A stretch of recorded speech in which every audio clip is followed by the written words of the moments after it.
Well, let me just say welcome and thank you so much for registering. I cannot tell you how much it actually means to me that you are here.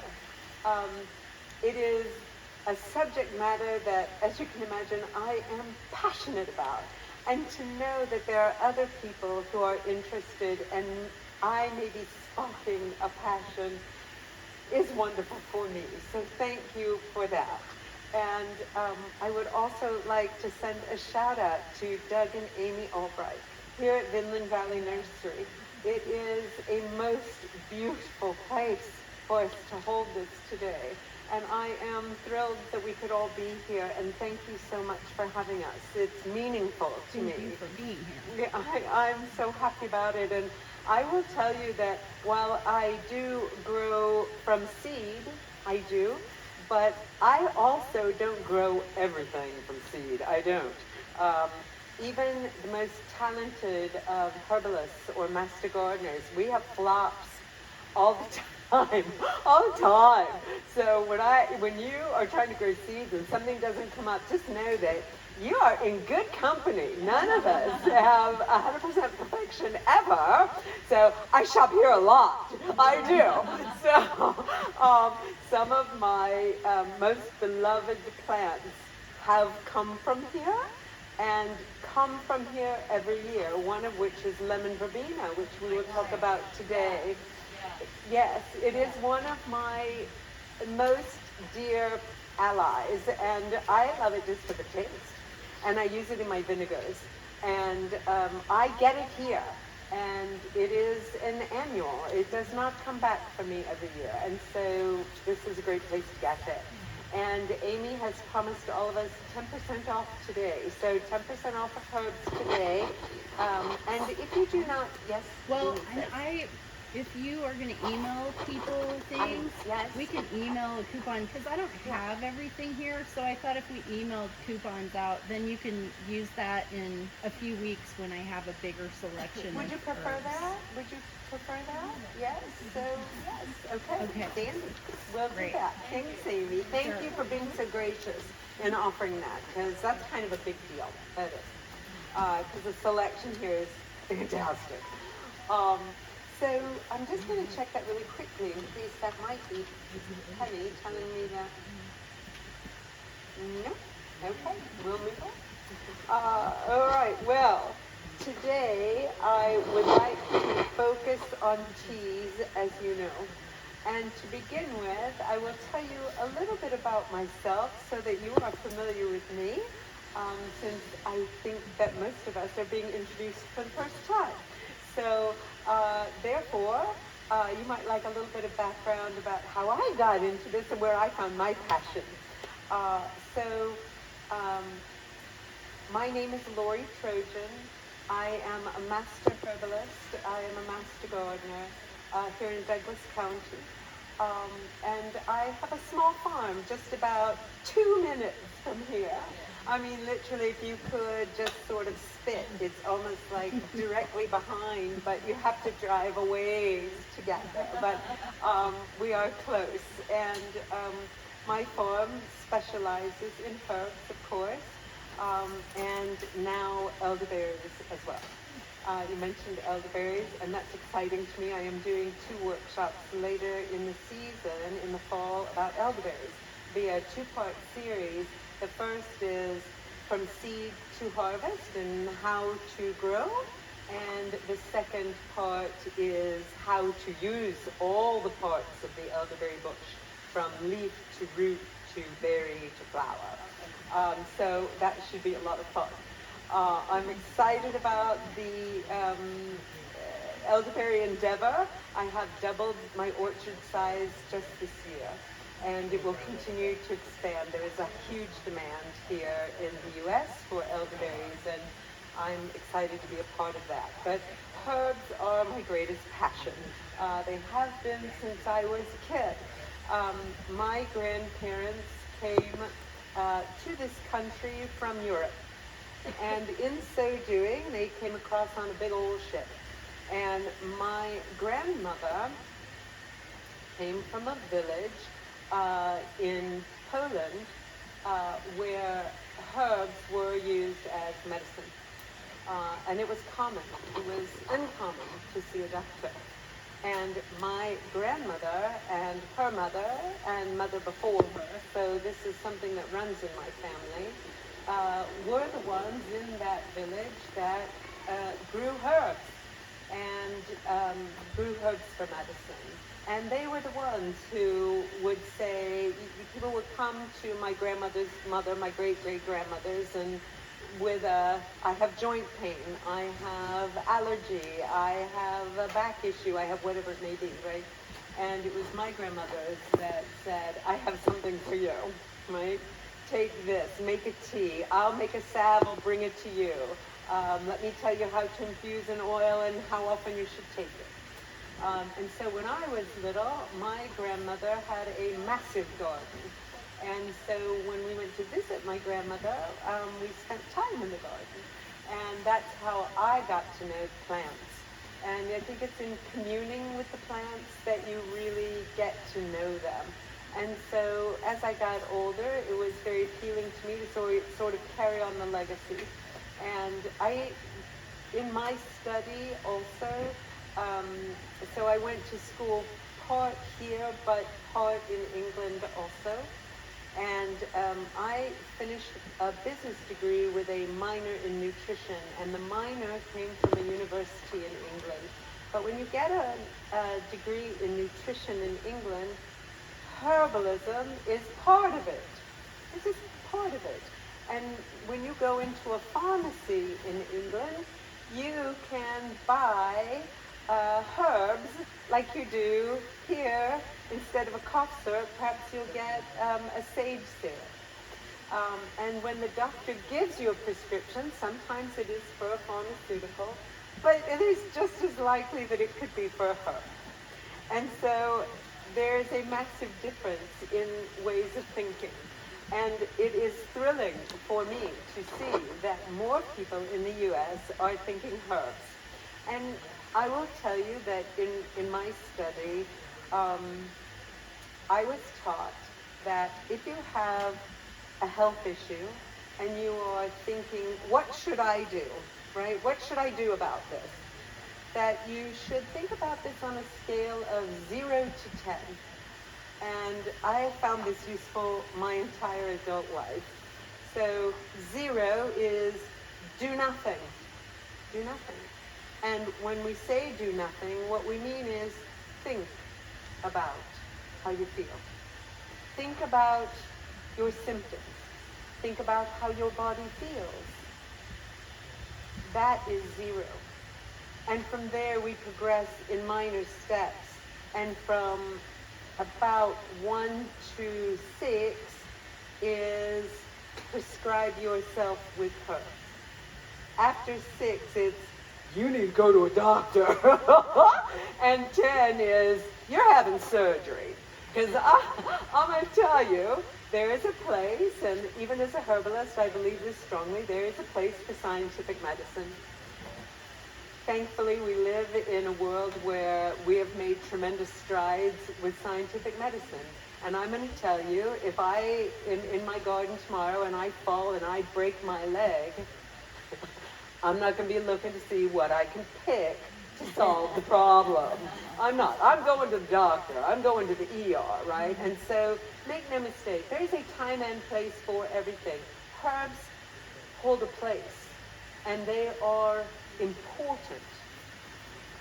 But there is also a place for medicine as we know it today also. So what I'm trying to say here, in case you haven't heard me, is that do not feel that one must supersede or one must be all. That there are many choices, and there are choices for you to make. So be wise about your choices. It was recently that a friend came to me and found a lump in her breast and asked me, could I be of service to her with this? And I said, what about that lump? Tell me about it. She said, what, you want to know where it is or the size of it? I said, what has the doctor told you? And she said, well, I'm not going to a doctor. I don't want to be part of that. They will tell me I have to have radiation. They will tell me I have to have chemo. And she does have gorgeous hair. I'm not losing my hair. I'm not. And I said, I'm not going to recommend anything to you right now. I want you to go to your doctor, and I want you to have that doctor look at that lump. And if you need a biopsy, do that. And let's see what you got. Now, you may have something that is completely inert, in which case, we don't even need to have this conversation, do we? How can we treat something when we don't know what it is yet, right? So use scientific medicine where it is needed. Now, if you should find that you have a situation where you find yourself dancing with cancer, and then it is time to look at options and how you want to deal with that health issue. And there are many options. She went to her doctor.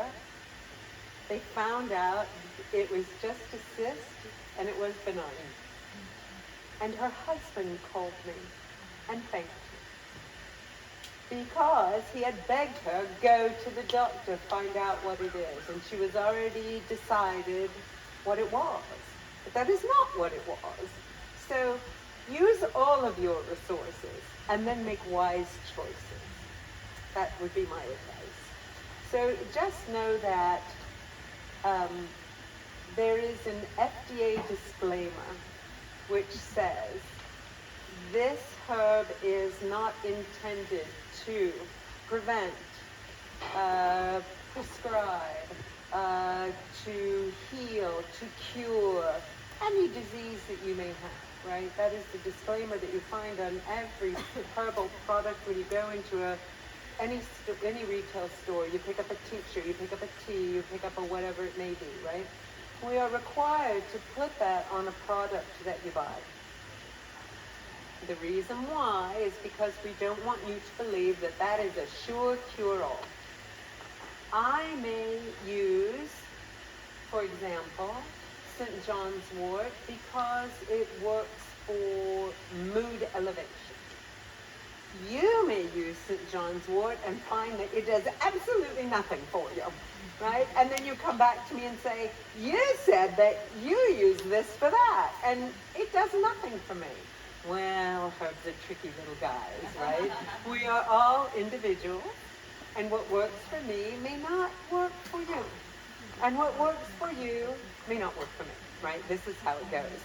And so you must find what works for you, right? And so working with herbs is the epitome of a trial and error. You must try them and find what works best for you. And that is why when we talk about these things today and I tell you, this is what this does, this may not do this for you.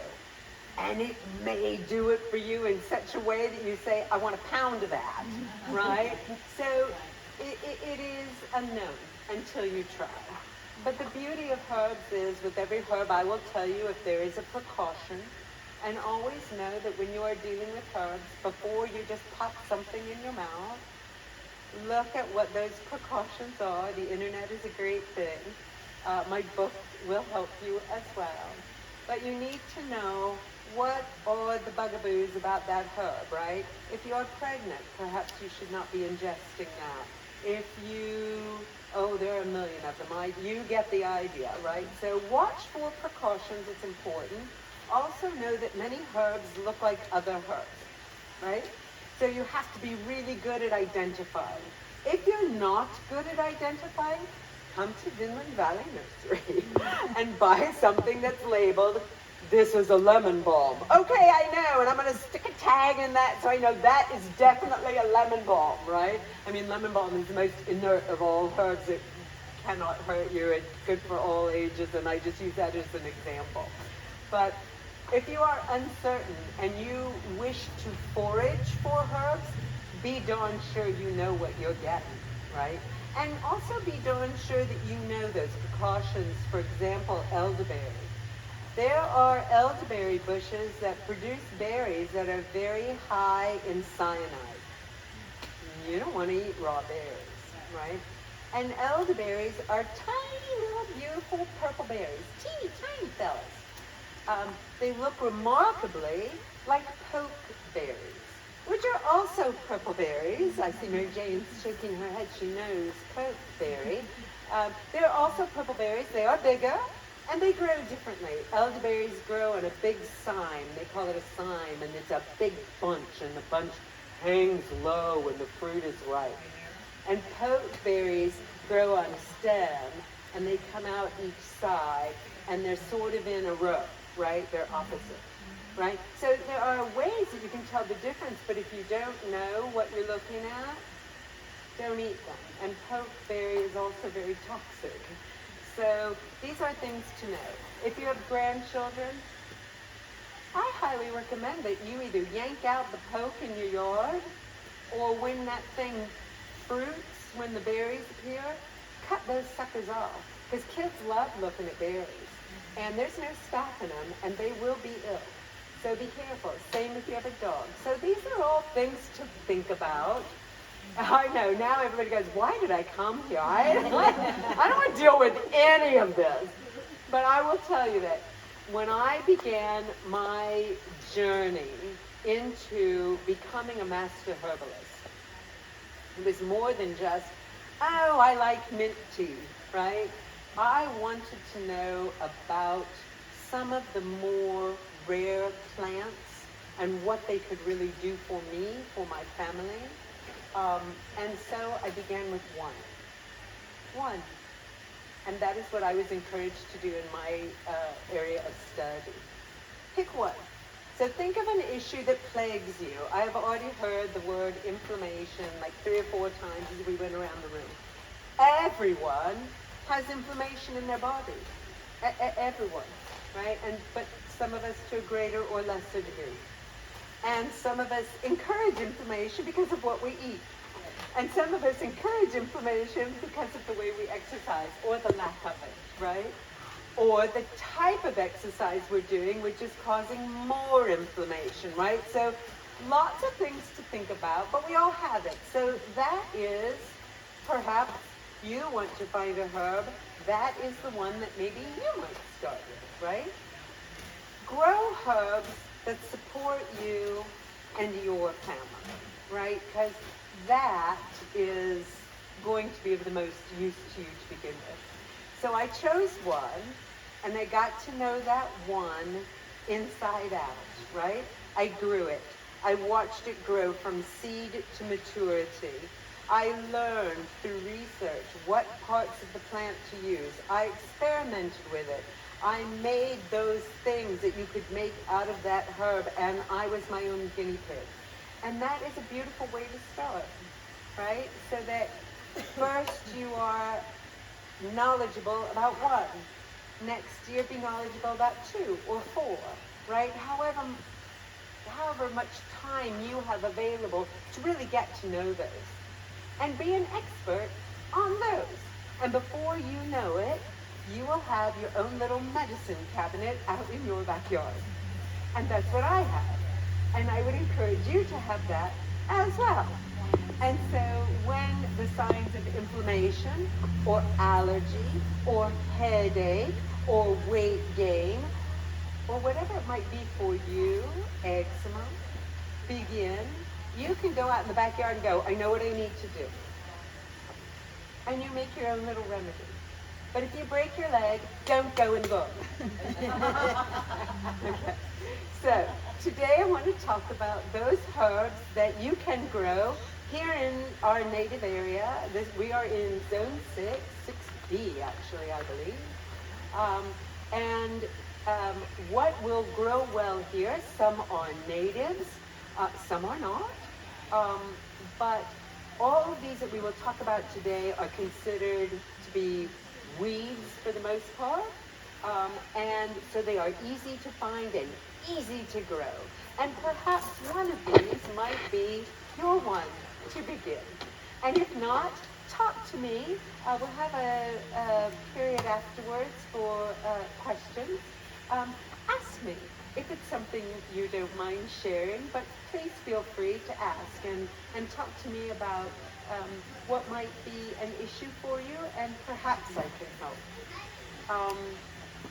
So I'd like to begin today. Actually, I'm going to jump around just a little bit, but we all have handouts here. So I hope that will be useful for you to see what that plant looks like, get an idea, so that if you see it, at least you'll know. If it has a leaf like this and it's chickweed, it's probably not chickweed, right? You'll have a better idea of what you're looking at when you see it. But I want to start with chickweed and cleavers. And so I'm going to pass around cups. So if you don't mind just taking a cup and passing it around.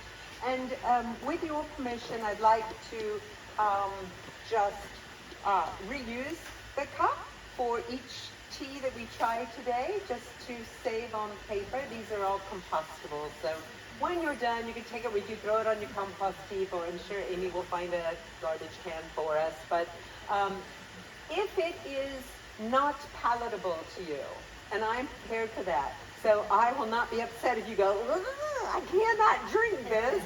It's okay. Believe me when I tell you there are some teas for me that are like that. So one of these may be that way for you. If so, please feel free to just pour it on the ground if it will be good for the ground. So if that's okay. And if you feel like you do need another cup, I have plenty, so that's okay too. So I want to start today with a blend of chickweed and cleavers. And the reason why I like to start with this is because usually this is everybody's favorite. So I'll just pour you a bit. If you like it, I'm sure there will be some left. And you can just drink this whole pitcher, because after I tell you what it does, you probably want to. Did you read it? Wahoo. But I think I have chickweed growing in my yard. So I know that you do. Yeah. Hi, sweetie. Hi, how are you? Oh, she's like, she's talking to me. I was fine until somebody was talking to me. So let's talk about chickweed and cleavers. So chickweed and cleavers are absolutely weeds. And if you know chickweed and cleavers, which many of you I'm sure do, this is the stuff that you're yanking out of like the cracks in the sidewalk, you're yanking out of cracks in the driveway, right? You're seeing it in amongst the grass, and you are going crazy because it makes you crazy and it's ugly. Oh yeah, Amy, sorry about that, Amy. So, chickweed is at the bottom of the page on page 1.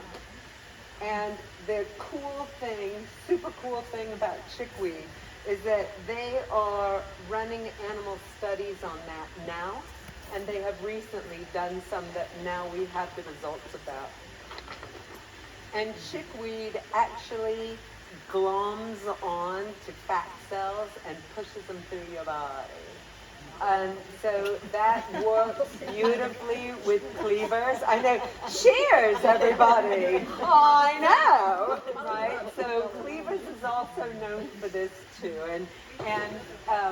But cleavers, and I always blend them together. I very rarely just drink cleavers or chickweed on its own, although you certainly can. But I usually do it in a blend, and that is what I call my slimming tea. It's just chickweed and cleavers. It's exactly what you are drinking now. This is what it looks like when it's dried. It just looks like old grass, doesn't it? I mean, it's ugly, but what it does is absolutely beautiful.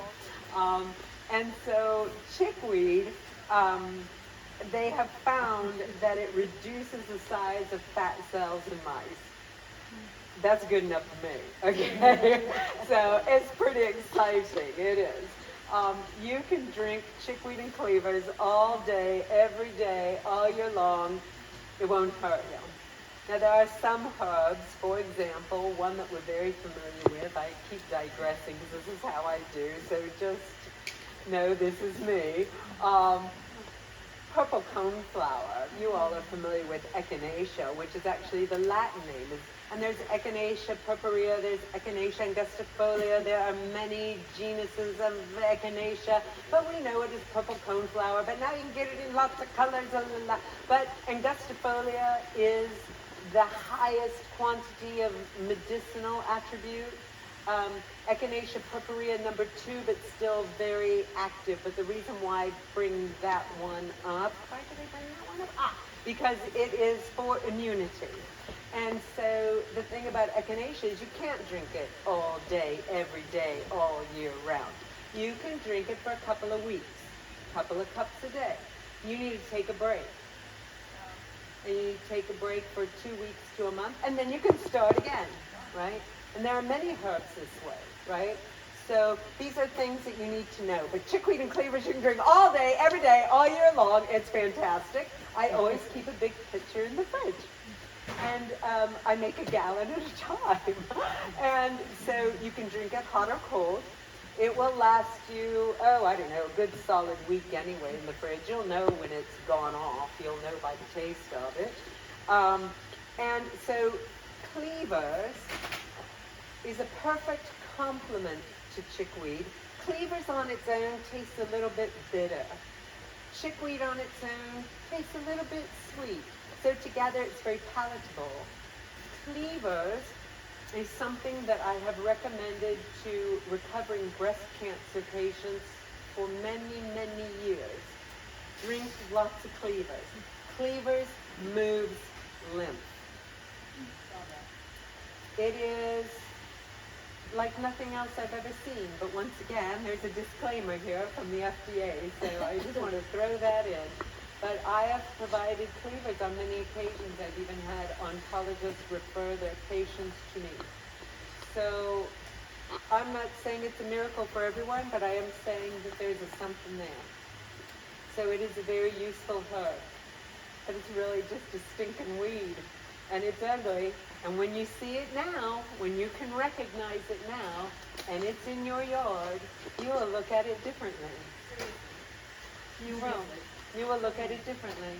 And so when I see chickweed and cleavers growing on my property, I am thrilled, right? And so I get very excited about that. And I let it go. Go, go, get bigger, get more, and I harvest and dry. Harvest and dry. And I don't pull it up by the root. I cut it, so it will continue to go and go, right? So that's one beautiful thing about herbs in general, is that if you yank them out by the root to use them, it is gone. But if you give it a haircut about every week, cut about an inch or two down every week, it will continue for you. It will continue until the year is over. And when the year is over, it will hibernate and it will come back. And once you plant most herbs, they are perennial. They will come back to you. And it is exciting to see those that you love come back again. And chickweed and cleavers are like that. They will come back. So just know that. If you want to use them, the best way I know, I dry many, many things in a dehydrator. Thanks, a dehydrator. You know that thing that's, you know that thing that used to spin around and now it's an electric job, and dehydrator. So I have a big dehydrator that I use because I do herbs. I dehydrate herbs in quantity. I dry them. But make no mistake, you can hang them and dry them. Some people put them in the oven to dry them. If you put a very low heat, sometimes that will work. It depends on your oven. So just keep an eye on it, right? Don't just stick it in and leave it. Check it after a minute. Every oven is a little different. I don't really recommend the microwave, but I have known some that try that as well. Yeah. So lots of different possibilities. If you come to my house during the summer, or especially during the fall, and you walk in the house, you will inevitably be bombarded by something that will hit you in the head, because I have herbs hanging everywhere. The only place I don't hang them is I don't hang them in my utility room, because it is too humid, and they will not dry properly, and they will often mold. And guess how I know that? Oh my God. So one year I had a massive, beautiful harvest, bountiful harvest of garlic. Gorgeous. And of course I stored it in a bin in the utility room. A week later, no more garlic. It had molded, and it was a very sad day. But I learned my lesson the hard way. So just know that. Do not dry anything in your utility room, except for clothes. Yes. So how many liked this herb tea blend? Anybody that kind of went, oh, I can't drink this? Not great, but okay. Yeah. Mom says it's okay. As soon as I found out I was going to lose weight, it tasted better. It tastes fabulous. So this is another thing that I will tell you that I taught my children. So I have two children, a boy and a girl. They are adults now with children of their own. And when my children were young, my kids never had an antibiotic. Never. I never. And I dosed them with herbs, those poor kids, right? And so what I will tell you is what I told my kids. Hold your nose. You don't like the taste? I don't care. Okay? I'm telling you that this thing is going to make you feel better. So get it down and then be done. Okay? So you think that way too. Maybe it tastes a little bitter.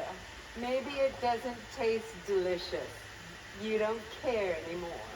Okay, it doesn't matter. Hold your nose if you need to. Get it down, because you will feel better. Okay, so questions about chicory to cleavers? I do. 50-50. So thank you so much, Tara, for asking. So let's interrupt our flow of tea drinking, and let's talk about how to make tea. There are many ways to make tea, right? So there's tea, and tea is actually a method. It's not just the name of a drink. It's a method. You make a tea. There is an infusion. There is a decoction, and there is a syrup. 4 ways to make these things, right? And so as soon as I say the word decoction, I think people imagine like boil, toil and trouble with you're standing over a cauldron, because the name is so crazy. But I will tell you, all they are varying degrees of how long you let the stuff steep, right? Or overheat and diffusing through steam and reducing the product. Right? So a tea is exactly as you imagine. And so a tea is what we will try next. When we try nettle tea, that's next. So give you something to look forward to. So the nettle tea I actually just made right before we came.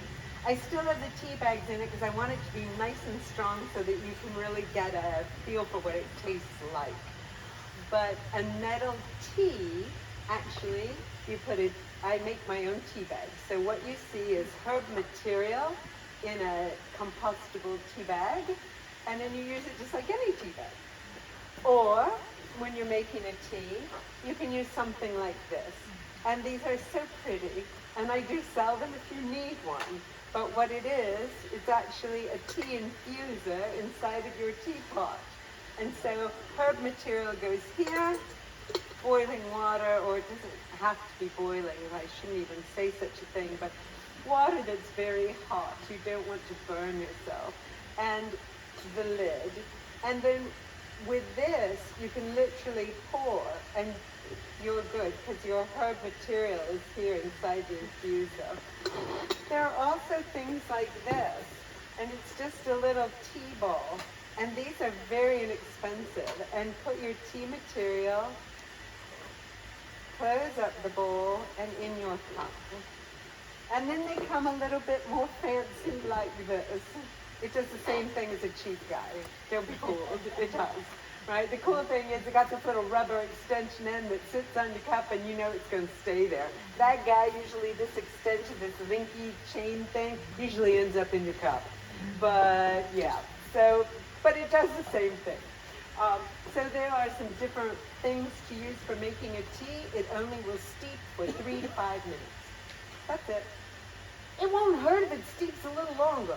If you get busy and you forget about it and you're off doing the laundry and oh my gosh, the tea, it's only supposed to be 3 to 5 minutes. It's there for 2 hours, it won't hurt it. The reason why we say a tea 3 to 5 minutes is so that you know that after 3 minutes you can drink it. It's a quick fix, right? So it's easy to make, it's fast to make. Next comes an infusion, and that's what the chickweed and cleavers is. It's an infusion. It's different than a regular tea. And so when you buy a bag of slimming tea, which is half chickweed and half cleavers, you take this whole bag and you're going to dump it in a pot. So this is how I make it.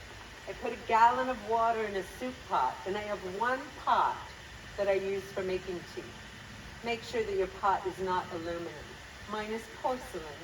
And so therefore, I know that whether it's ceramic or porcelain or glass pot, do not use metal. You want something that is inert. It does not interfere with your herb material. So I take a gallon pot and I bring the water almost to boil. And you know how water gets like little bubbles in it, like it looks like it's about to boil, but it's not there yet? That's it. Take it off the heat, dump the entire bag into that pot of water. Give it a little stir, put the lid on, and leave it. And I will make it one day, and then I leave it overnight. I made this yesterday, knowing that it needs to sit for anywhere between 8 to 12 hours. But if it sits for 24, it's okay. If it sits for 2 days, it's usually okay. It's just so that you know that 8 hours is the minimum that you want it to sit in order for it to be the most effective. And so why? So always use dried herbs for tea. Now you will hear people say, "Ooh, I used fresh blah blah and made a tea." Well, that's great. If you want a mint tea because you love the flavor of mint, absolutely throw some fresh leaves in a cup or a pot, like we talked about, and you'll have mint tea, great. But if you want a medicinal quality tea, use dried herbs.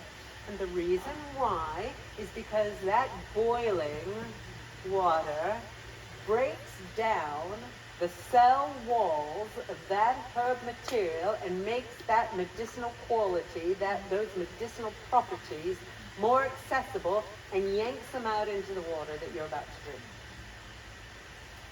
It doesn't work quite so much that way with a fresh herb. So good to know. So just know that when you are drying your herb and you think, oh, it would be so nice if I had this fresh. Now if you're making tea, you want it to be dried. So fresh and dried are different. yes, I would say yes. The same herb, but behaves differently. So we have a tea, we have an infusion. What is a decoction? A decoction is much the same. You get that big pot on the stove with the water like I described, gallon of water, put your herb material in, and you simmer it. Simmer, and let that steam come off, and reduce it by about 1/2 to 3/4, and you have a decoction. And some herbs require this. A syrup. So recently, that is our final method. So recently I was at the Blackjack Battlefield, and I did a workshop there on how to make maple syrup. Super fun. And we were out there tapping the trees, and it is just, well, I could go on and on about how fun it is to tap maple trees for syrup. But what makes a syrup is that it is much like a decoction, but the reduction is so much more. So like 5 gallons of syrup will make you I don't know, maybe this much syrup. It's ridiculous. You're gonna have a lot of syrup. You gotta tap a lot of trees to get you a bottle of syrup for your pancakes. So when you see in the grocery or your health food store and you're getting a bottle of syrup, and it's real syrup, right? It's the deal. It's not something that's been, had sugar added to it. It's only syrup, right? And you're paying this extortionate amount of money for it going, it's maple syrup. How can it be so expensive? Oh, if you've ever made it, I'm going to tell you, it's worth every penny. It is. You have to reduce it to such a degree, it takes hours and hours to reduce it, right? Until it becomes a certain color and a certain consistency, and you got to watch it because it can burn. Ugh. I mean, it's crazy. So it gives you a real appreciation for that. So, tea infusion decoction syrup. And there's more description in the book about all of that, but we'll move on. So let's try nettle tea, and let's talk about nettles. So nettles, Urtica dioica, is the Latin name for nettle. This is still warm. I wanted us to have a cold tea and a hot tea, but it's not hot, but it's warm. So one thing I will say, I digress here, as I always do, but one thing I will say is, as I was doing my studies, I couldn't imagine that you could take herbs and put water over them and call that a tea. I thought that tea, first of all, was something that came in a bag. And secondly, I couldn't imagine that herbs would make something that looks like a tea. I just found that crazy, right? Because some teas are green. Like when you say green tea to me, I think nettle tea. It's a green tea. And that's the green tea that I drink, right?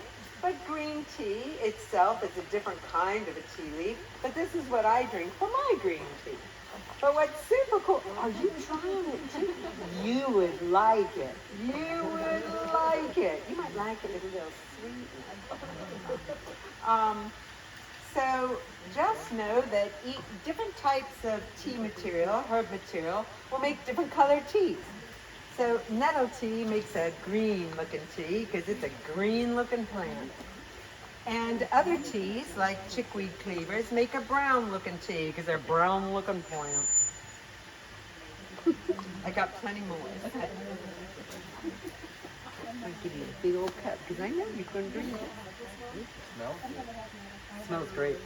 When I am making certain teas, and nettles is one of them, when I'm making certain teas, the smell alone just sends me.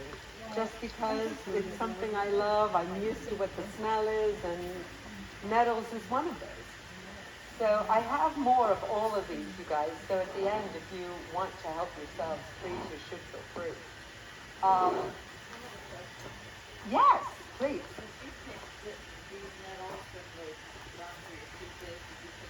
Around where, what is it?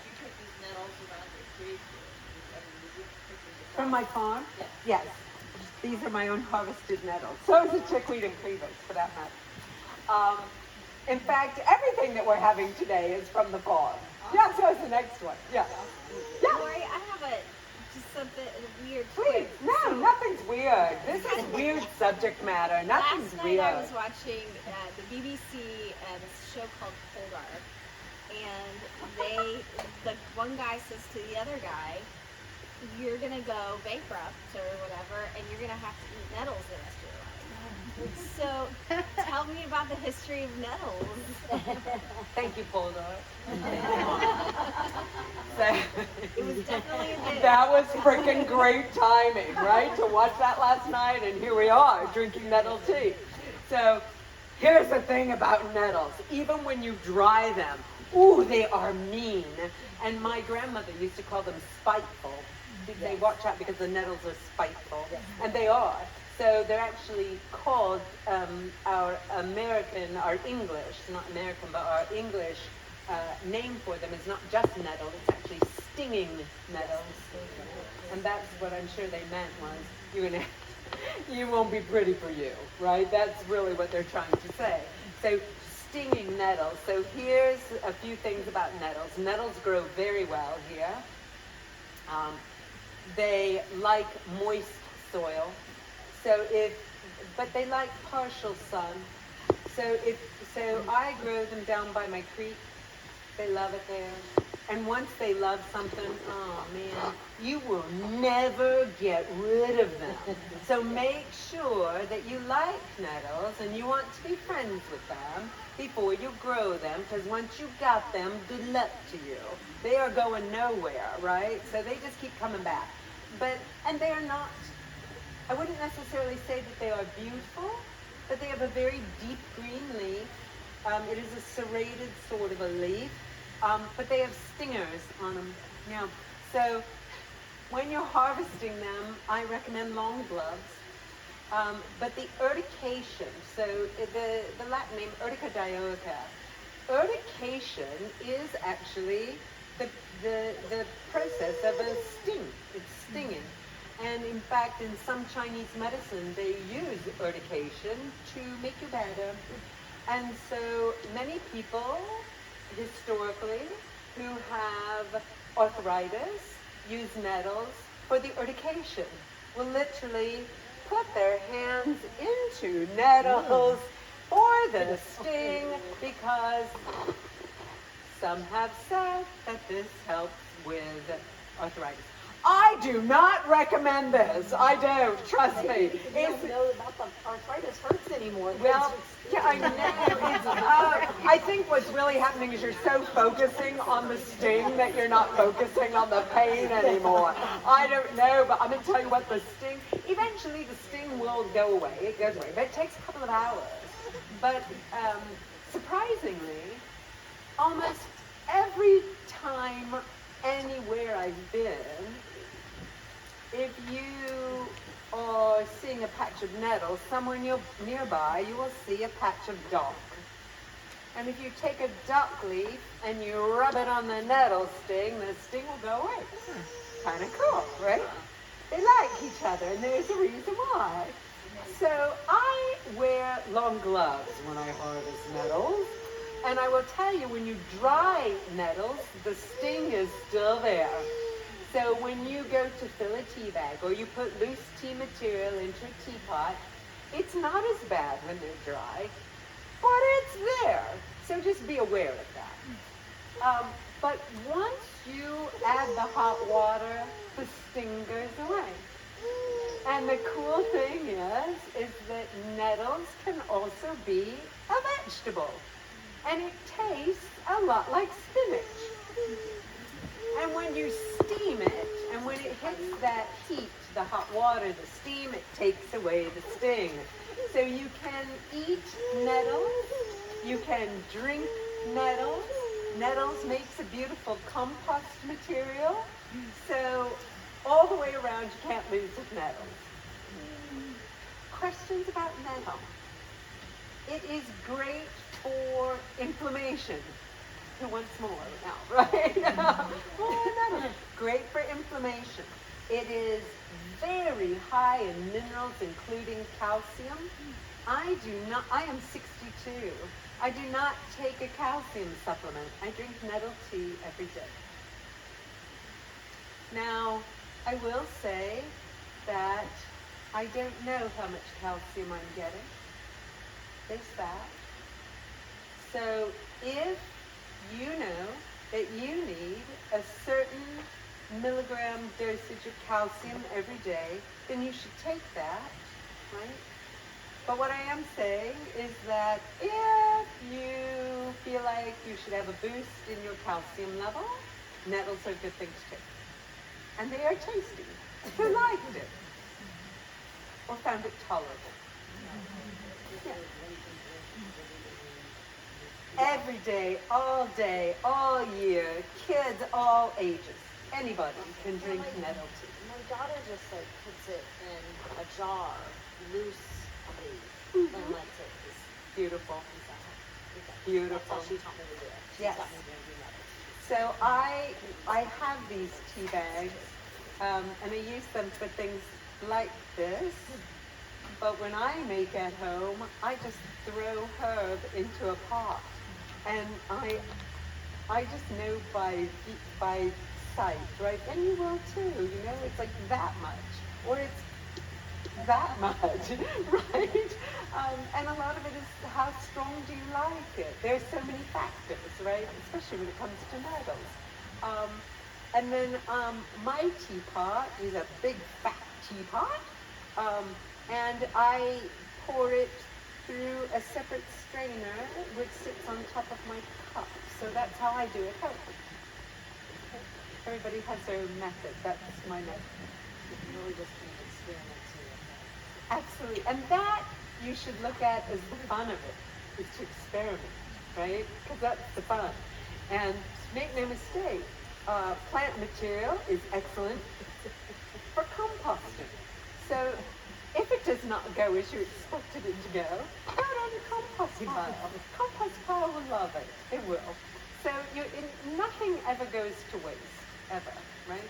I can't tell you how many times I have flubbed things up. I probably already said that to you, but including things like infused oils. There is so much to know about making an infused oil, right? I mean, the chance for it to mold is massive. I can't tell you how many moldy bottles of oil I have had just because. And it's all a process of learning and the experimentation. My compost heap is big.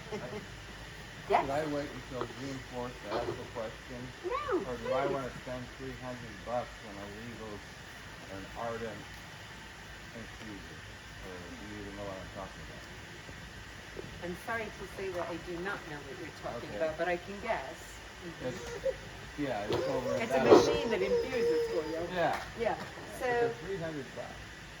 I'm going to say that $300 you could probably find a better purpose for. Okay. I would.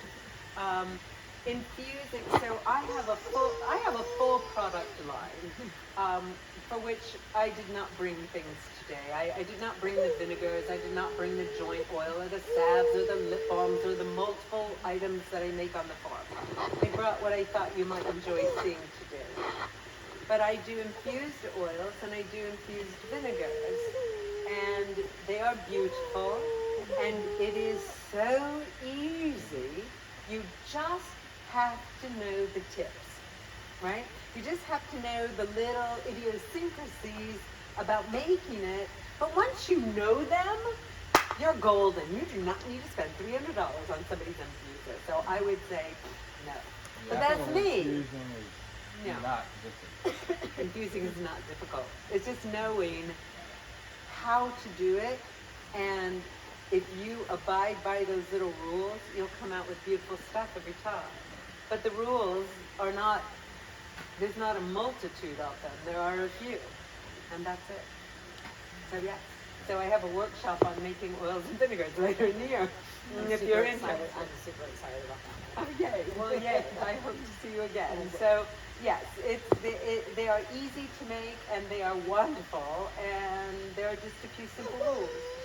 There will always be a machine that you can pay to do something for you. And sometimes it's a great thing, right? So I have a tiller. And there are certain areas of my farm that I do not till at all. It is now no-till, because I have improved the soil to such a degree that I do not need to till it anymore. There are other areas of the farm that I am still tilling. Do I want to till that entire area with a hoe? No, I do not. Did I invest in a tiller? Yes, I did. So there are machines and there is equipment that it is worth investing in. And there are other things that are really marketable that I would say, you may not need that. And my guess is, without having seen it, that infuser may be one of them. I haven't bought one. I haven't seen it, but I'm going to But I say keep it's on easy. looking at it. Yeah, it's easy to do on your own, truly. Okay. Questions about nettles? we'll move on. So I'm going to skip lemon balm. It's another one that we will try, but I want to jump right into comfrey. Does anybody grow comfrey here? I do. Yes, you do. Yes, you do. So I will say this about comfrey. If you don't grow it, you should grow it. I'm telling you now, buy it and grow it. Buy it and grow it. If you can get it at 10% off here, buy yourself a comfrey plant. Okay? If you have one, you will have many. They become prolific over time, and there is nothing in your garden that will ever replace this plant or be as useful.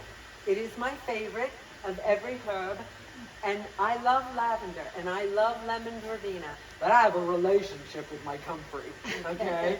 It has a magnificent, long, green leaf pointed at the end, and it makes this massive plant in its maturity. It comes back every year. Once you buy one, you have made your little investment. You never have to buy it again. It comes up with these beautiful purple bell flowers. It is pretty to look at. You can use it in your landscape. I have it out in the gardens because of its extreme medicinal qualities.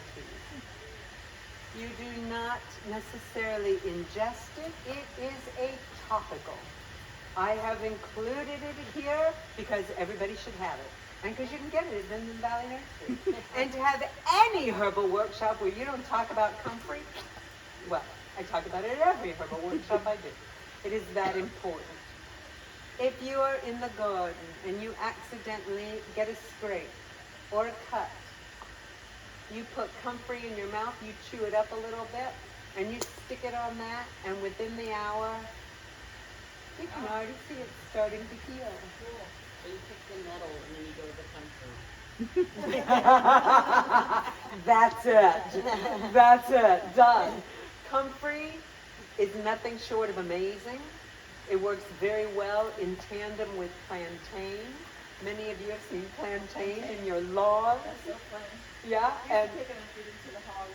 yes, a lot of people use plantain for feed, but comfrey is our number one skin healer. Plantain, I would say, is number two. But you can always find plantain, but you can't always find comfrey. Plantain just grows as an ugly weed. Everybody yanks it out. I'm telling you, yank it out and dry it. Right? Yank it out and use it. I use comfrey and plantain in the salve that I make. It is extraordinary. And I will tell you this brief story. My son Samuel, when he was 2, developed eczema on the bottoms of his feet, and he could not walk. And so I was beside myself. I did not know what to do. I did not want to buy prescription medication for him. He was only 2. It's not what I do. And so I made a salve of comfrey and plantain and lavender oil. I make that same salve still today. And my son Sam, at 33 years old, still calls me and says, I'm out of that stuff. Can I get a jar? Right? It works so well for these issues. So cuts, scrapes, wounds, eczema, psoriasis, rashes, any skin issue. It works so well that if the site is infected, you must not use it. It will heal the skin so quickly that it will heal it over the infection. So it's remarkable. So it is in this. You can drink it as a tea. You cannot drink much. One of the precautions is that it could cause liver damage. So you must be mindful. But as a topical, no problem. And you will only use it when you have an issue, right? You're not using it every day. I also use it for dry lips. Um, I will disclaim here and say that it does not prevent you from getting eczema or psoriasis. It is an immune disorder. So you will still get it.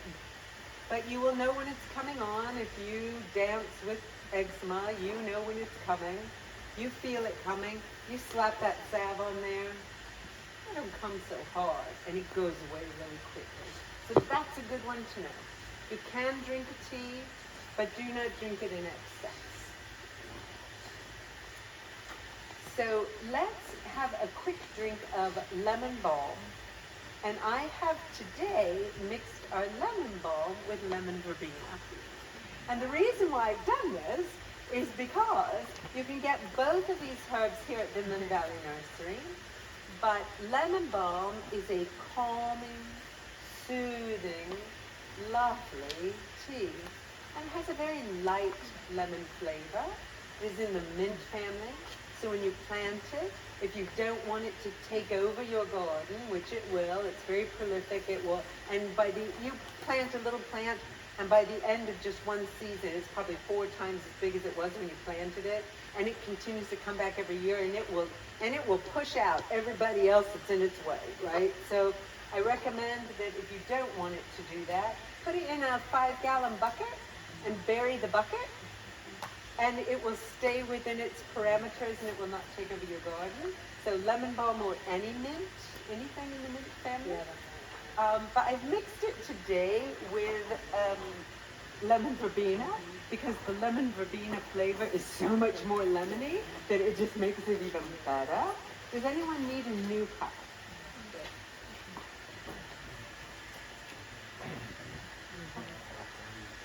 So before you drink it, smell it because it's wonderful.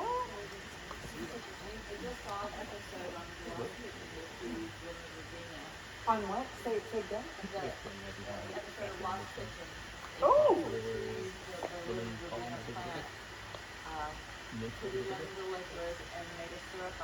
Yes, it makes a great syrup.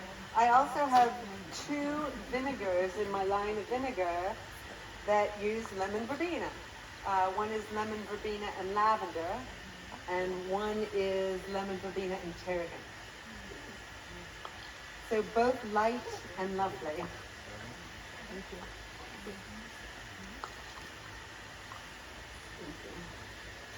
And so just know that, I'll just do a little plug here for the vinegar line while I'm pouring tea. Most people think that in order to make a salad dressing, you have to have an infused oil if you want that flavor. Well, I'm going to tell you what, you want an infused vinegar. It is just as useful, and you make sure that you get to choose the vinegar, so you can choose a vinegar that the vinegar on its own is helpful. So for example, I do a jalapeno lime cilantro vinegar, and I do it in an apple cider vinegar. So useful. When I make an elderberry vinegar, I make an elderberry vinegar infused into apple cider vinegar. Once again, because the apple cider vinegar just on its own is so useful. Okay. Lemony, do we like this one? Is there anybody that doesn't like this one? No, it's fabulous, right? This is a lovely tea to have just because lemon balm is known, again, for its soothing, calming, anti-anxiety, medicinal qualities, combined with lemon verbena, just a deeper lemon flavor. But you can certainly make lemon balm on its own. Questions about any of those? So I want to also cover, while we're talking about calming, we can talk about passion flower and valerian root. Both of these, I call them herbs. I think of passion flower as a herb, but technically it's not really a herb, it's flower. But I use it like a herb, okay? And its uses are highly medicinal. So the cool thing about passion flower is, first of all, this is a passion flower. It is my favorite flower.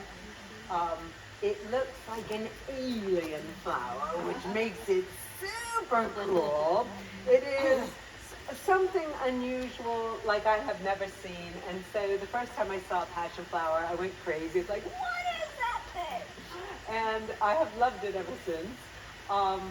It is a climber, so you want it to grow on something. I have my passion flower growing on a trellis that is the entrance to the workshop area on the farm. And it's beautiful, right? And it has these it's a lovely shade of green. It's almost exactly the shade of green that the leaf is. And the leaves can end up being quite large, but not large like this, but large. Shoots out little tendrils that attach themselves to whatever it's climbing on, kind of like a sweet pea. And it will get thick on whatever it is you're growing it on, right? It's not just a skinny old little vine sort of. It just covers that thing, and that climbing frame, whatever you're using, will get heavy, right? So get something substantial for it to grow on. And the coolest thing is that the flowers make fruit. I'm sure you've seen passion fruit in the grocery, and you've tried that flavor, maybe in a drink or a shake or something, right? And that's what it is. It comes from the passion flower plant. That flower turns into a fruit. So if you're lucky and if you love it a lot, if you give it lots of love, those flowers will turn into hanging fruits. And they're amazing. They're delicious. So I highly recommend it for all the things that it does. So passion flower, also a calming, helps to calm nerves, not just a sleepy sort of, like lemon balm I think of as, I want to relax. Passion flower calms jangly nerves. Do you know what I mean when I say that? It's a little different than just it's I need to calm down. That kind of a thing, right? Just a little bit different, right? So passion flower, good for that. Passion flower is great combined with other things. So passion flower is great combined with valerian root. And when it is combined with valerian root, the passion flower part of it, they say, keeps you from having nightmares. Interesting, right? I mean, it's just interesting. I don't have nightmares, so I don't know if this is true, but if you do, you should try it, and you should tell me if it made a difference, because I would like to know. So let's talk a little bit about valerian root as well. So I am currently not growing valerian root, because for me, valerian root does not settle well. But for you, it very well may. The first time I grew valerian root, I was repelled by the smell. For me, it smells like dirty socks. I've had other people who walked by that valerian plant and went, oh, the perfume. And I looked at them like, what? You're kidding. It just, to me, it is a sting. And oftentimes, this is an indicator of whether that plant will be your ally. Now, not always, because I already told you, take something, hold your nose, get it down if it's going to help you. But it turns out that I don't like the smell of valerian root, and it does not work for me. So it's an interesting correlation. So valerian root can grow up to 5 or 6 feet tall. It makes these beautiful little white flowers. It's quite pretty to have in your landscape, potentially. I would recommend that before you plant it and grow it, you go smell it somewhere where someone else is growing it first. But it is extremely useful for most people, and it will cause you to have a deep sleep. But you should never worry. If someone is breaking into your house in the middle of the night, you will not sleep through it. It's not that deep, right? so it will help you to continue to sleep. If you are one of those people who wakes in the night, oh, I'm up at 2 o'clock every morning and blah, valerian root will help you have a steady sleep. So I recommend it. You may like it, you may not, as with any herb. In the old house, as I mentioned, I grew a tremendous amount of valerian root. I had what I like to think of as a demonstration garden, which I still do. So people can come and see many different herbs growing. They are all labeled with the English name, the Latin name, so you can see them. And I love that about my gardens. And so I had that in the house where I used to live. And one morning I went out and all the valerian root had been cut to the ground. No more valerian, which I was not upset about, but it was gone. And I said to my husband at the time, I said, somewhere there is a herd of deer sleeping very deeply. I'm quite sure that that is what happened. And so just know that valerian is very strong, very effective. I highly recommend that you try it. Because why not? Okay? Maria, I have a question. Please. So I drink Sleepy Time tea, which is brand for valerian. Yes. And that leads me to ask, one of my girlfriends was telling me about how she had read about just in commercial teas having a lot of junk in them. Yes. And I had never heard that. I don't really research tea, but it made me question what I was drinking. As well it should.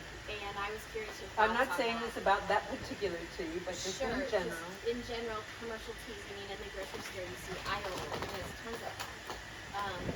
What are your? I mean, it's probably a minefield, but It is a little bit, but I'm glad you brought it up. Okay, Make no yeah. mistake, it is a pertinent point. Yes. I am extremely naive about that, and I was just curious. And so, yes, I want Yeah. to turn all of you into growers. Grow your own. Grow your own. Grow your own food. Grow your own herbs.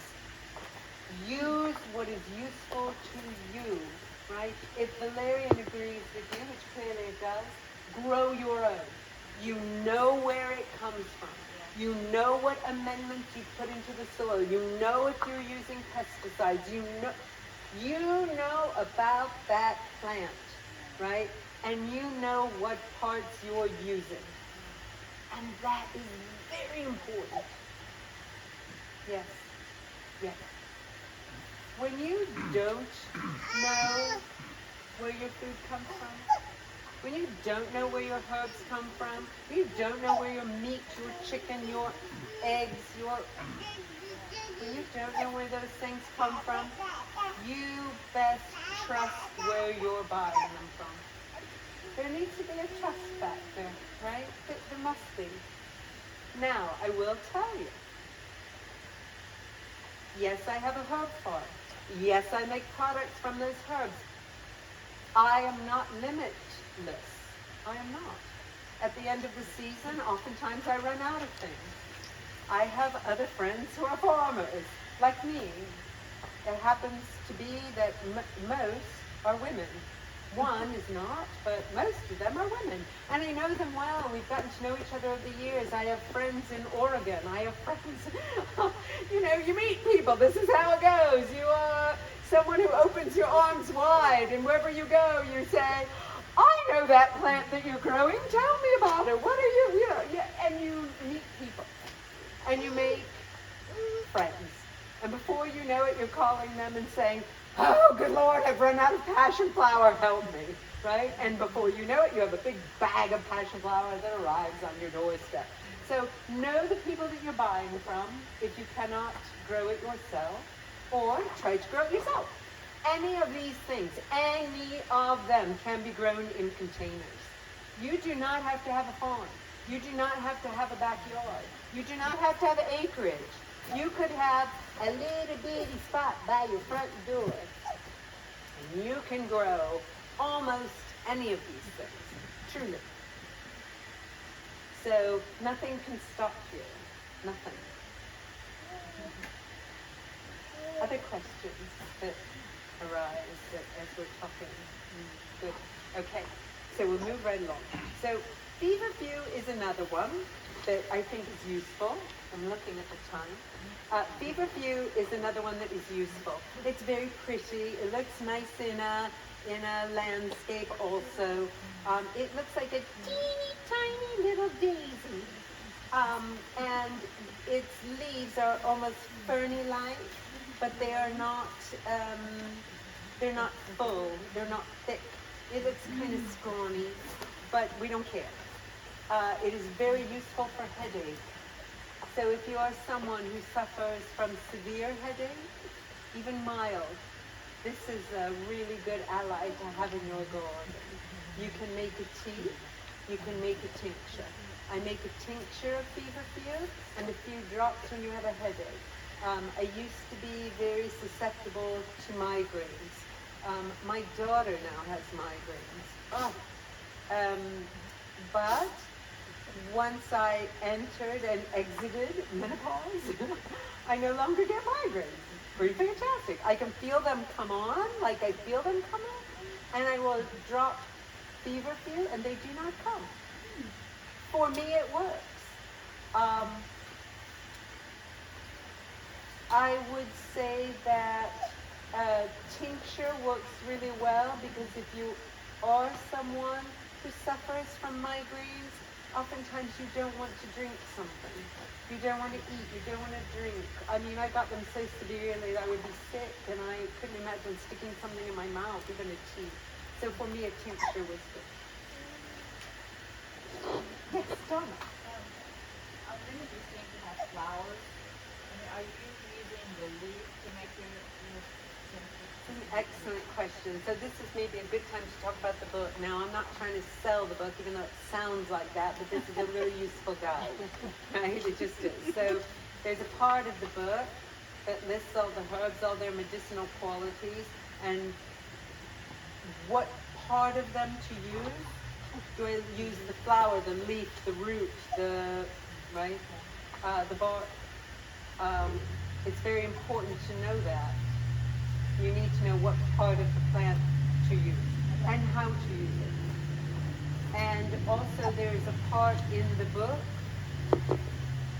that tells you how to identify the plant. What color is it? Right? What do the leaves look like? How tall does it grow? How wide does it grow?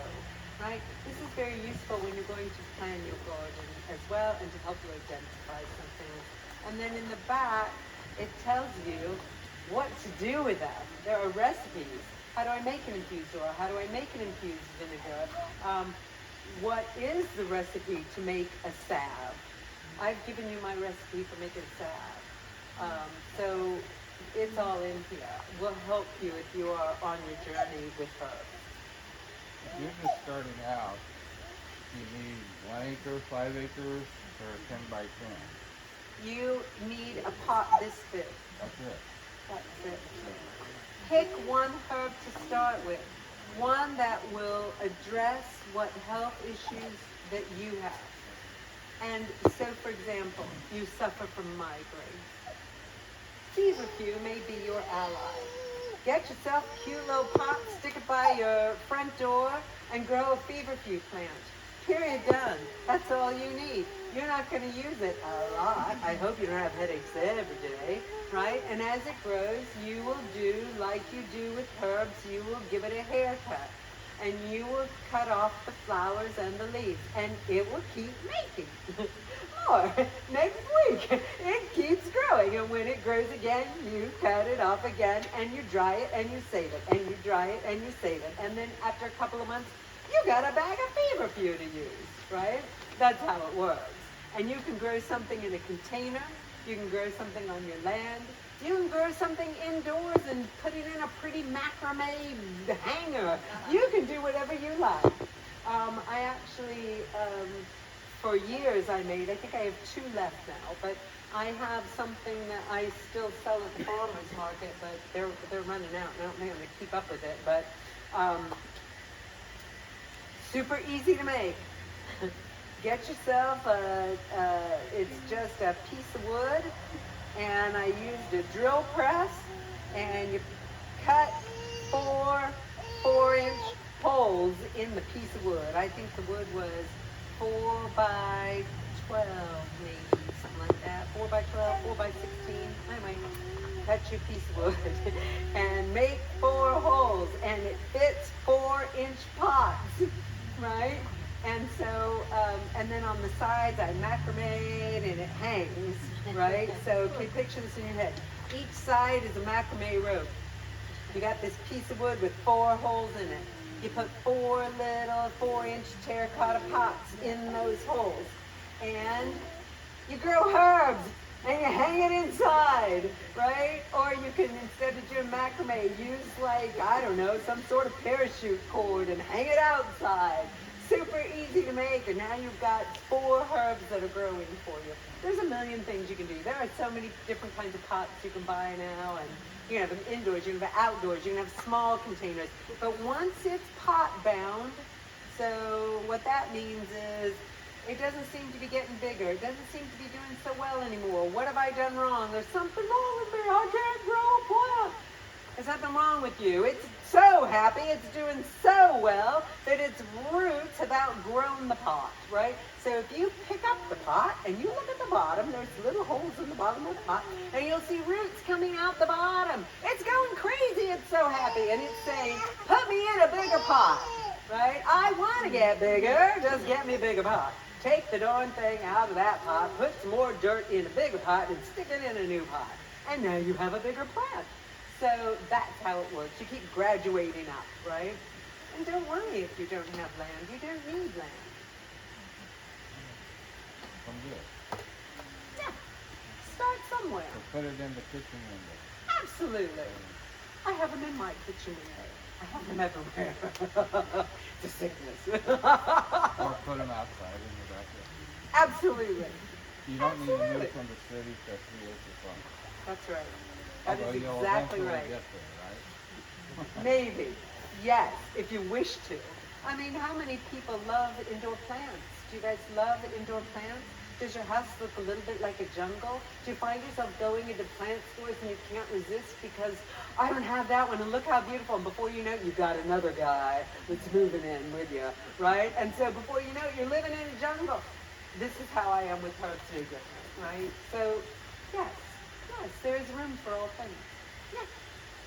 In your book, does it have the precautions like with flavoring? Because what I run into is when I go to the doctor and I tell them that I'm taking some food Absolutely. or I want to be more natural. They're telling me, well, I don't know how it's going to Interact with this drug or yeah. And it's very important. I mean, even something as simple as people who take heart medication. Did you know that you can't drink grapefruit juice and you can't eat grapefruit? Did you know that? I mean, there's little stuff, man, that sometimes your doctor doesn't even think to tell you, right? But it's very important to know that herbs will interact with some pharmaceuticals, right? Absolutely. Well, now, I will say this, disclaimer. I don't, like, list pharmaceuticals by name.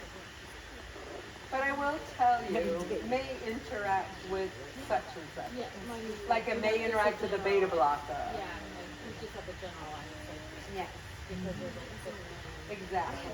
And I recommend too, just so that you are safe and you are wise. We are all wise, right? We are all wise.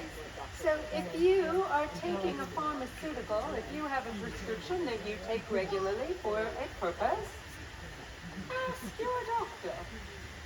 Many times your doctor will not know because doctors are not very familiar with herbs. Go online. Call me. You have resources. Use them. Right? Yes. The flowers, are they considered edible? Of feverfew? Like anything we have, things you use for tea, it's a flower. Many plants you specifically do use the flower. Okay. Yes. So, parts to use. certain different herbs use different parts. So the root, like for example, echinacea that we talked about. The root is the best, and you must not use the root till it's at least 2 years old. Right? So, and then you think about it, you think, oh, well, if I dig it up to use the root, I've lost my plant. Well, you're wise. Do not dig up the entire plant. Once it's 2 years old, you have a bigger plant. Dig up a piece of the root, right? Don't dig up the whole thing, or you'll have to start all over again, right? So when I grow echinacea, every year, well, up to a point, I'm good now, but up to a point, every year, you put in another one. You put in another one, right? So that once you're 5 years down the road, you got a lot of echinacea. And you can use it all now, because it's all 2 years old or older, right? So it's an add one occasionally, right? That kind of thing. There's another term that you'll see in the book that says aerial parts. You can use aerial parts. Aerial parts are anything that grows above the ground. That's leaf, stem, flower. Aerial parts. Some are very specific, only use the flower. It doesn't, now, so for example, here's another one. So we talked about poke and the purple berry that is sometimes confused with elderberry. Don't eat the berry. But have you heard that? There is a song, poke salad Annie. We used to charge for it all the time in North Carolina because they love green peas out there. That's it. That's it. In the spring, those leaves are small, they are delicious, and they are tender, great in a salad. You can use them, you can steam them. Many things to do with the leaf of a poke plant, but you must not eat those berries. So different parts of the plant will do different things and contain different, right. Yes. Yes. So I also am a certified morel identifier. Wahoo! Woo! One of my big credentials.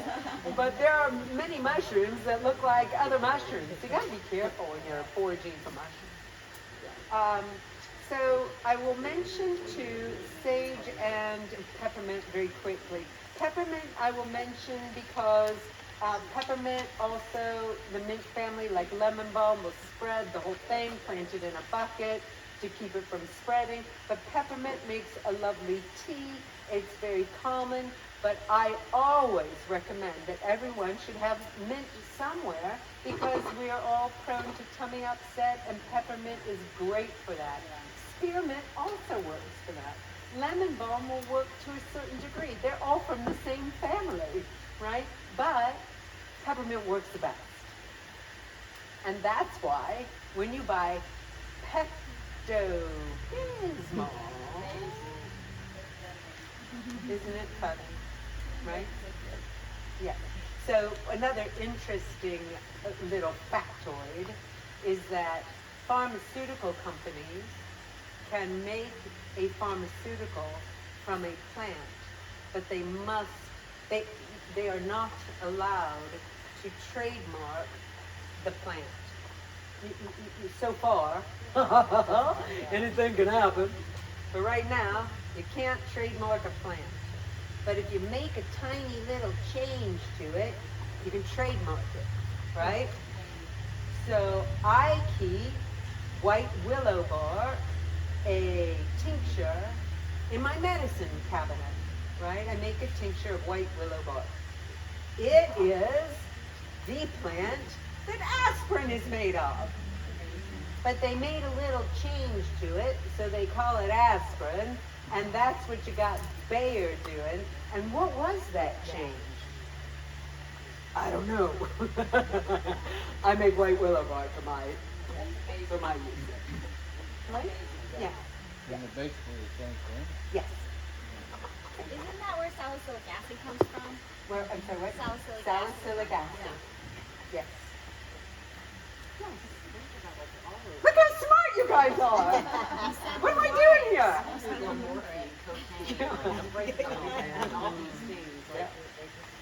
So it is a fascinating study on so many levels. And when you start researching it, you have the opportunity to get very angry, right? Because of all the things happening in the world. And here's what I would say to you. Do not get angry. Grow your own. Grow your own. Sage. Sage, we all know, is a plant that we use for stuffing for Thanksgiving. Sage is one of the greatest antibacterial herbs that we know. So you have a sore throat. You have a tooth infection.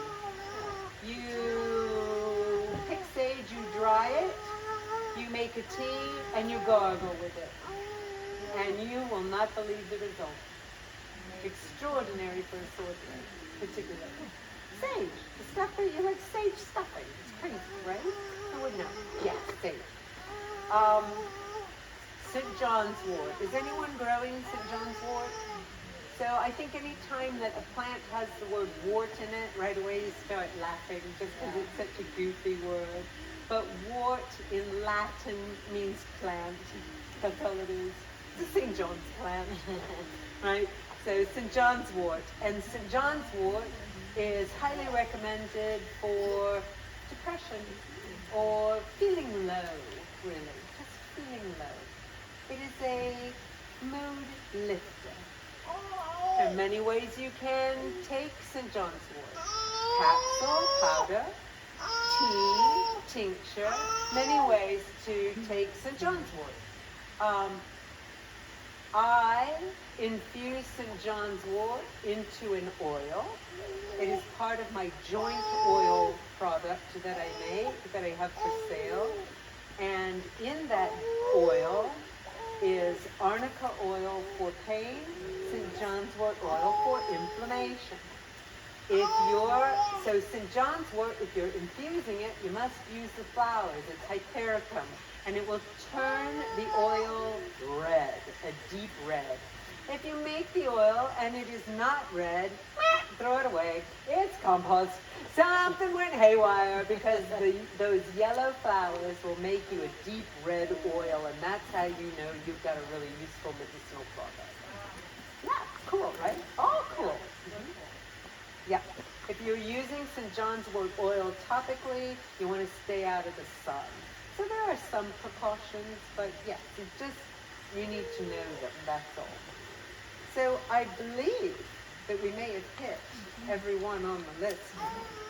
I am happy to answer questions about teas. As you know, I sell teas.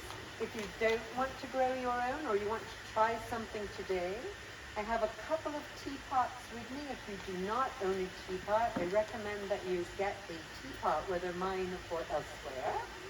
I have the book available for sale as well. We still have teas here. If you'd like more, please help yourself. They will only be composted here. So please drink the tea. Also have some new t-shirts too, if you're interested. I have it at home, and I have to let you know when I was looking for something that's specific thing that there's a lot of good information in there. So I'll be excited to go back home and look better at it. Thank you. And just as a final note, I also do workshops on my farm, as well as workshops at Vinland Valley Nursery. It's crazy. So we have some workshops coming up. There's a little sign about them, but you can go to the website and register for further workshops. If this is something you'd like to pursue, I would love to see you again. I have a question about that. Do you offer tours of your farm? Because I know I've been there. I would love for all my children I would love for them all to come and Thank you. see it. There are certain days of the year where I open up the farm and you can come. Last year I was on the spring farm tour, so that was a great day to come and see it. There will be other days, like days where we're having workshops, and whenever we have a workshop on the farm, you also get a tour of the farm. The elderberry workshops will be touring the elderberry orchard. And so whenever we're touring any part, You can go anywhere you want. I don't care. I trust everybody. Just go and have fun, right? You can go into the herb area. You can go to the elderberry park. You can go down by the creek and just enjoy the property. It's a lovely place. It's a place of joy. So yes, there are times when you can come and enjoy it with me. Yes. Yes. But it is not one of those things where you just drop by and come and see the farm. I live there, okay? I live there too. So, these are things to keep in mind, is that when you may drop in and might be in my pajamas going, what are you doing here? So, so wait till there's a scheduled day to come and visit the farm. That's all I would say. What other questions do you have that I might be able to answer? This is a good time to ask anything about growing or issues. What can I do? If I can help. After we dehydrate the herbs, what's the best way to process it? I mean, do you use mortar and pestle, blender, crush them? Great question. Thank you for asking that. So, if you're buying herbs from a big company, like you go, I don't know, think of one, Frontier.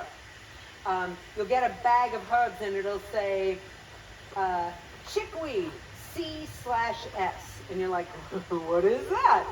Cut and sifted is what that is. So you always want to sift first, right? And that is getting the mud and the dirt and the icky bits out that you don't want, right? So if you sift your herb to make sure that you've got just the parts you want to use, and then usually cutting. So you can cut with a scissors, you can cut with a knife, you can chop. There's lots of different ways to process. I process personally everything by hand. I know people who process in blenders and buy a lot of blenders. Depends on the herb. Like if you're processing oat straw, dried oat straw, man, you probably want to cut that with a real sharp knife because it is hard, right? It can be. If you put in a blender, you're probably buying a couple blenders a year. So I do everything by hand. That doesn't mean that you should, but. And you process before you dehydrate?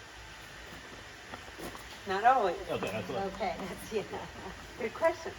Not always. It kind of depends. So, for example, lavender. When I dehydrate lavender, which I do for some things, I take leaf, stem, flower, I dehydrate it all together.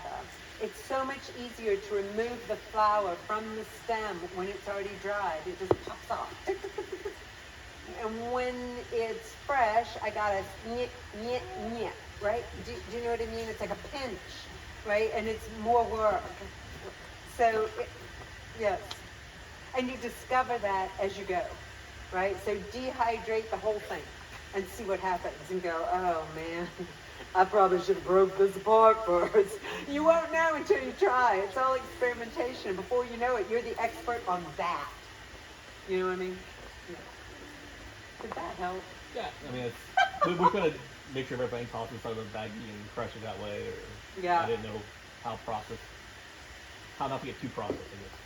Right, and so there's all kinds of cool stuff out there. Like there are tincture presses that are super useful and will press every freaking drop out of that plant. You can't imagine, right? It's amazing. Do I have one? No. Do you need one? No. Are they useful? Yes. But yes, there are these things that exist, and you decide how far you want to go. Yes.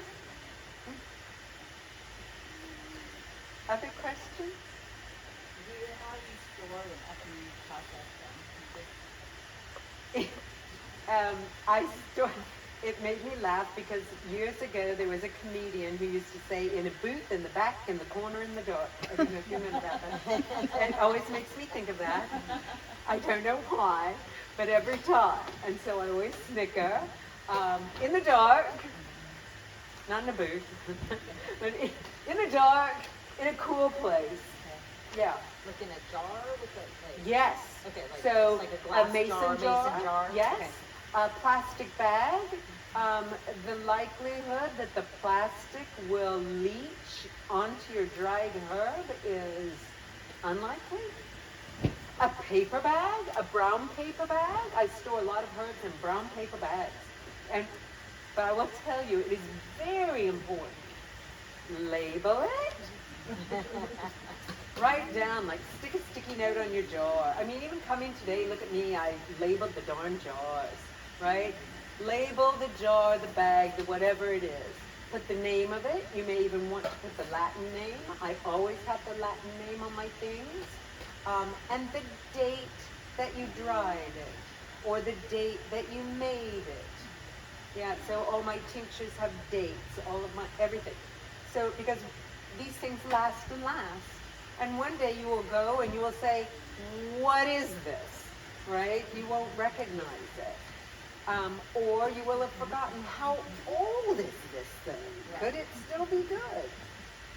Name and date, name and date, name and date, really important. Yes, thank you, Preston. Other questions? Something you'd like to grow? How do you grow it? What can you grow for something specific? How to use a particular plant? Yes, oil mixed with Another great question. So for some herbs, I would say perhaps. For most herbs, I would say no. Herbs are the easiest thing on the planet to grow. They don't need special soil. They're happy. I mean, for anyone who does not have a green thumb and feels like they have to, you should be growing herbs. They're super easy. They rarely let you down. And they come back year after year. Even if you mistreat them, they come back anyway and give you another chance. They are forgiving. They are. Oh, and I will say this. So, and remind me, Molly, don't let me forget. Yes. So when something starts to go to flower, and a classic one in my head is basil. Yes. Right? And you think, oh, isn't that pretty? Basil makes a flower. Yes, it is. And at the very end of the season, when you're done using basil, let it go to flower and enjoy the flowers. But I'm going to tell you what, you need to keep cutting those flowers off. Cut them off, cut them off. Because the energy that plant is using to make flowers, if you cut the flower off, it will use that energy to make more leaves, right? And the leaves are what you want to use. So some herbs cut the flowers off. Other herbs, like feverfew, like chamomile, it's the flower you want to use. So you just need to know what part is useful for what you are trying to achieve. I was curious, so I have an area that has low sun. Do you have a suggestion for what kind of herbs would be good in that environment? I don't think I get any direct sun in my only outside area.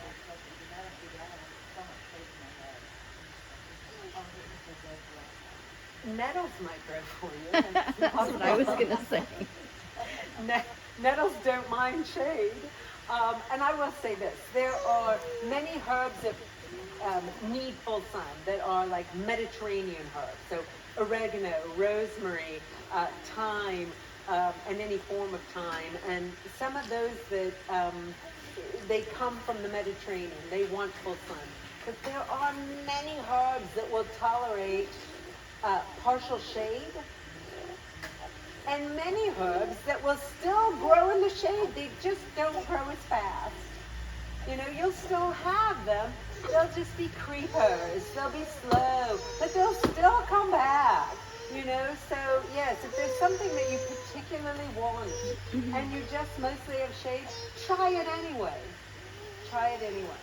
It might not grow as fast or as full, but chances are it'll limp along for you and you'll be able to use it. Other questions? Thank you. Thank you for being here and for giving me the chance to be here too. I appreciate it so much.